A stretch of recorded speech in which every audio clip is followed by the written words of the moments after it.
Good morning. Hey everyone, welcome to Brainfood Study Point. My name is Yotesh, and today I'm going to discuss about the working of institution class ninth, जो आपका one of the chapter है आपकी SST का. So let's begin it. Polity में कैसे institution काम करते हैं वो चीज़ हम आज देखने वाले हैं. सबसे पहले जो गवर्नमेंट इंस्टीट्यूशन की बात किए करते हैं तो what is the name of government institution. एक तो आपका 3 इंस्टीट्यूशन माना जाता है, executive, legislative and judiciary. These are the 3 in government institution. So in this chapter we are going to discuss about the office of memorandum, and then we are going to discuss about the Mandal Commission and what happened after the Mandal Commission. There is the opposition against the Mandal Commission, and then we are going to discuss about the political institution like a parliament, like a executive, like a judiciary. If I'm talking about the parliament, then it is it is also called the legislator, and there are the two houses of the parliament, and the executive that will come under the president and the prime minister, and cabinet that will come under the executive. Okay, and the third pillar is the judiciary, which is the supreme court and high court. So let's begin it. Okay. Office of memorandum क्या होता है? Office of memorandum एक communication issue किया जाता है किसी appropriate authority के तरफ जो स्टेट करता है पॉलिसी या डिसीजन ऑफ द गवर्नमेंट. सीधी बात, सरकार कोई ऑर्डर चालू करती है, कोई डिसीजन लेती है, उसी को क्या बोलते हैं? ऑफिस ऑफ मेमोरेंडम बोलते हैं. गवर्नमेंट इशू है 100 of order every day on the different matter. हर दिन अलग अलग मैटर पे सरकार ऑर्डर इशू करती रहती है. लेकिन इस बार का ऑर्डर थोड़ा अलग था. And office of memorandum was culmination of long chain of event. And what is the Mandal commission? Mandal commission एक सेकेंड बैकवर्ड क्लास कमीशन है जो 1979 में लाया जाता था. गवर्नमेंट ऑफ इंडिया अपॉइंट करती है बीपी मंडल को, जिनके हेड होते हैं.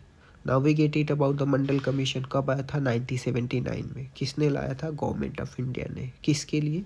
फॉर द बैकवर्ड क्लास के लिए. कौन सा ये था मंडल कमीशन? कौन था? सेकेंड बैकवर्ड क्लास कमीशन था.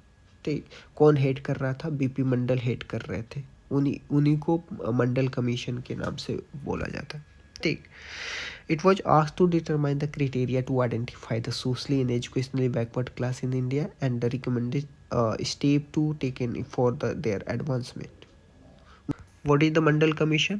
सरकार एक अपॉइंटमेंट करती है सेकेंड मंडल कमीशन 1979 में, जिसके हेड होते हैं बीपी मंडल. इन्हीं को पॉपुलरली बीपी मंडल कमीशन भी बोला जाता है. क्यों अपॉइंटेड करती है? क्योंकि समाज में सोशली और एजुकेशनली बैकवर्ड क्लास होते हैं. उनको उनके एडवांसमेंट के लिए एक क्राइटेरिया आइडेंटिफाई करना कि समाज में कितने लोग ऐसे हैं जो सोशली और एजुकेशनली बैकवर्ड क्लास हैं. उनको आइडेंटिफाई करिए और उनके एडवांसमेंट के लिए कुछ ना कुछ आप क्या करें, रिकमेंडेशन तैयार करिए. तो रिपोर्ट कब देती है? 1980 में देती है रिपोर्ट. क्या रिपोर्ट देती है? रिपोर्ट ये देती है कि 27% रिजर्वेशन होना चाहिए गवर्नमेंट जॉब में. किन के लिए? सोशली एजुकेशनली बैकवर्ड क्लास के लिए. ओके. पहले किन को मिलता था रिजर्वेशन? पहले मिलता था शेड्यूल कास्ट, शेड्यूल ट्राइब के लोगों को. नाउ अब किसको किसको मिलने लगा? अब सोशली एजुकेशनली बैकवर्ड क्लास के लिए भी इंट्रोडक्शन हो गया मंडल कमीशन के द्वारा. कितना परसेंट? 27%. ठीक. And this report and recommendation were the discuss in the parliament. इस रिपोर्ट को पार्लियामेंट में डिस्कस किया गया. बहुत सारे पार्टियां और parliament kept demanding for the implementation of demand. बहुत सारी पार्टियां और पार्लियामेंटेरियन क्या कह रहे हैं? वो कह रहे हैं कि मंडल कमीशन को लागू होना चाहिए, लागू करना चाहिए. ये राइट कमीशन है. समाज में ऐसे बहुत सारे लोग हैं जो सोशली और एजुकेशनली बैकवर्ड है, तो उनके लिए 27% रिजर्वेशन होना चाहिए. ओके. अब बात आती है 1989 की लोकसभा के इलेक्शन की. 1989 की लोकसभा के चुनाव में जनता पार्टी प्रॉमिस करती है कि अगर उन्हें चांस मिला गवर्नमेंट बनाने का तो वो इम्प्लीमेंट कर देंगे मंडल कमीशन को. Okay. So Janata party form a government and it's 1990 में जनता पार्टी सरकार में आ जाती है। उनके प्रधानमंत्री जो लीडर होते हैं बीपी सिंह होते हैं, प्राइम मिनिस्टर बन जाते हैं और अलग अलग मेजर इम्प्लीमेंट करते हैं कमीशन के। Finally it was implemented office of memorandum. अब जो है ऑफिस ऑफ मेमोरेंडम क्या इम्प्लीमेंट किया जाता है, ठीक। कब? Was born on April 13, 1990।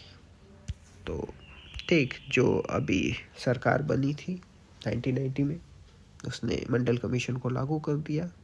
Okay, reaction of the people, लोगों के रिएक्शन क्या थे? It was mostly hotly debated issue in the country. Newspaper and magazines were full of different view and opinion related to this issue. Mandal commission को issue को लेकर के बहुत ज़्यादा गर्म जोशी से लोग डिबेट कर रहे हैं, डिस्कशन कर रहे हैं। न्यूज़पेपर में, मैगजीन में अलग अलग डिफरेंट व्यू छापे जा रहे हैं, अलग अलग लोगों के पॉइंट ऑफ व्यू छापे जा रहे हैं। और इस वजह से प्रोटेस्ट भी हो रहा है, काउंटर प्रोटेस्ट भी हो रहा है, कहीं कहीं तो वायलेंट भी होने लगा। And it affected the thousands of job opportunity. इस वजह से हज़ारों जॉब अपॉर्चुनिटी को अफेक्ट कर रहा था। कुछ को तो लग रहा है कि ये इनइक्वलिटी है रिजर्वेशन में। Reservation is a very important. Some feel that because of inequality the reservation is very important. Through this those community can reach at the top of the society. ठीक, इस तरीके से उनको लग रहा था कि ये इनइक्वलिटी है रिजर्वेशन, और कुछ इससे क्या होगा, कुछ कम्युनिटी सबसे टॉप पे चले जाएगी सोसाइटी में। दूसरे लोगों को ये लग रहा था कि ये इनइक्वालिटी ऑफ अपॉर्चुनिटी है।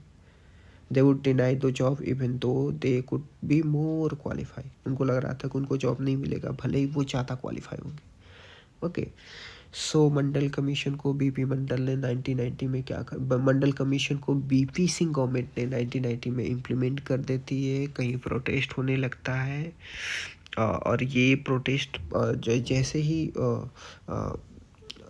इम्प्लीमेंट किया जाता है तो हर जगह इस चीज़ का डिबेट होने लगता है। न्यूज़पेपर में, मैगजीन में, कहीं प्रोटेस्ट हो रहा है, कहीं काउंटर प्रोटेस्ट हो रहा है, कहीं पे तो वायलेंट हो रहा है। बहुत सारे जगहों पे जॉब अपॉर्चुनिटी अफेक्ट हो रहे हैं। बहुत सारे लोगों को ऐसा लग रहा था कि ये इनक्वालिटी है रिजर्वेशन, इससे क्या होगा, कुछ कम्युनिटी सबसे टॉप पे चले जाएंगे। ठीक, दूसरे लोगों को ऐसा लग रहा था कि ये इनक्वालिटी ऑफ अपॉर्चुनिटी है, और इससे क्या होगा, इससे ये होगा कि जो मोर क्वालिफाई होंगे उनको कोई जॉब ही नहीं मिलेगा। Okay, some of them consider that it would be the make hamper of the national unity। कुछ लोगों को लग रहा था कि ये देश की एकता में बाधा बनेगा। ठीक, देश की एकता को तोड़े। सब पर्सन एसोसिएशन, सब कुछ लोगों ने इसको अपोज किया और सुप्रीम कोर्ट में केस डाल दिया। अब सुप्रीम कोर्ट क्या करती है भाई, जितने भी सुप्रीम कोर्ट में केस गए थे सारे में सुप्रीम कोर्ट ने क्या कर दिया, एक बेंच बना देती है, और उसी बेंच को नाम दे देती है Indira Sahni and other versus of union of India. Okay, so Indira Sahni case versus union of India हो गया। अब जो ये जो इंदिरा साहनी केस होता है उसमें सबसे बड़ा जजों का ग्रुप होता है। 11 जजों का सुप्रीम कोर्ट का जो ग्रुप होता है। 11 जज जब supreme court heard the argument of both the side. Indira Sahni case कितने जजों का होता है? 11 जजों का होता है। अब मेजोरिटी से आता है 1992 में, मेजोरिटी ऑफ द जजेस 1990 बाय द मेजोरिटी ऑफ जजेस इन 1992 declare that this order of the government was valid and asked the government to modify its original order। सरकार को बोलती है कि जो आपने ये ऑर्डर इशू किया है वो वैलिड है, आप इसे मॉडिफाई कर दीजिए। 1992 में इंदिरा साहनी केस में मेजोरिटी ऑफ जजों ने क्या कर दिया, ये डिक्लेयर कर दिया कि सरकार क्या है, वैलिड है, सरकार का ऑर्डर क्या है, वैलिड है, और गवर्नमेंट क्या कर सकती है, गवर्नमेंट मॉडिफाई कर सकती है। It said that the well-to-do person from the backward class should be the exclusive from getting the reservation। और वो एक ऐसा कहा जाता है कि जो backward class should be excluded from the getting the reservation। Department of personal training issue another office. Okay, अब क्या होता है, what do you understand by the political institution, नहीं, what do you understand by the political institution. तो political institution की क्या बात होती है। In India, political institutions are arranging and carrying all the tasks of the country. In the modern democracy, these arrangements are known as institution. Bharat में जितने भी political institution है वो कुछ जितने भी देश में होते सारे में देश के अंदर टास्क को कैरी करते हैं। और अभी के टाइम में मॉडर्न डेमोक्रेसी में ये अरेंजमेंट ही क्या होता है, इंस्टीट्यूशन होता है। Working with the institution is not easy, it is a lots of rule and regulation, and this can bind the hand of the leaders. The institution involve the meeting committee routines, and this often lead to the delay and completion.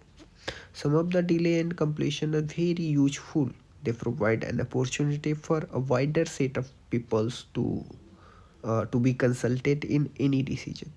Okay, so in India, these are the three important political institutions. So we should be take care of these three political institutions. पहले को legislation बोलते हैं, first is legislator, it is the final authority for making the law.